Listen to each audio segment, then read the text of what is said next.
I'd like to now introduce you to the InChI, not the Da Vinci code.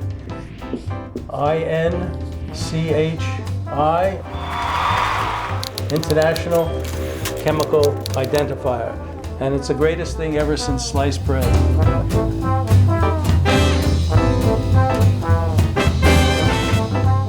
Meet the InChI people. Endorsed by IUPAC, the chemistry organization that names stuff. They'll tell you about InChI. Why can I hear Russian music?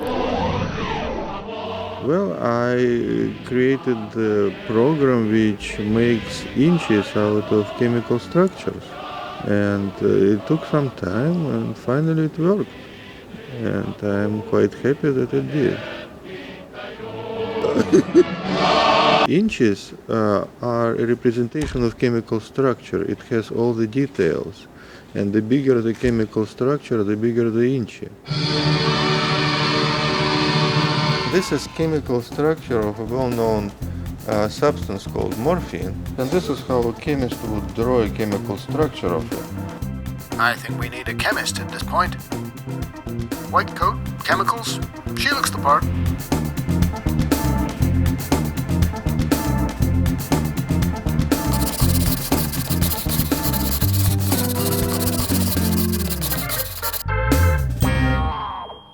The InChI is made up of layers. The first layer shows the chemical formula.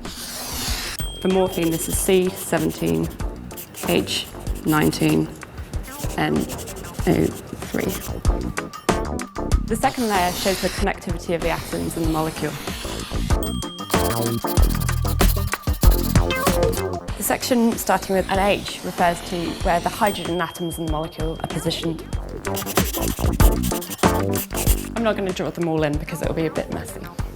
There can be further layers in the InChI, such as this one, which shows the stereochemical information in the molecule.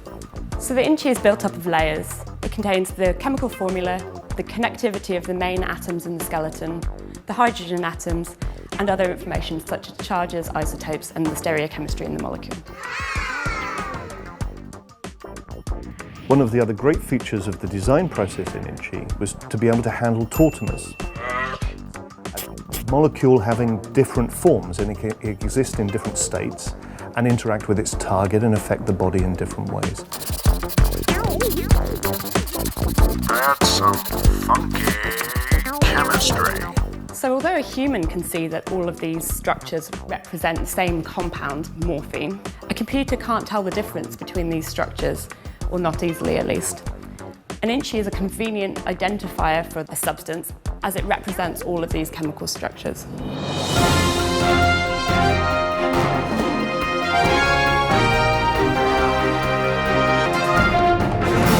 So the InChI is like a barcode for the substance because regardless of how different journals, supplier websites or databases represent the structure of the chemical, they can all use the same universal identifier, the InChI, to represent the molecule. Unlike a barcode, it actually contains all the information about the chemical. So it really does help machines see the world as the chemist sees it. It isn't a barcode as such. You don't need an optical scanner as you do in the supermarket, but you can express it in simple characters from a keyboard. It's amazing, actually. It hadn't been done earlier in some ways. The barcodes have been around for 30 years by then. I don't quite know why we waited so long, but there you are. It's hierarchical, it's extensible, scalable, and is pretty easy to understand. Unexpected item in bagging area.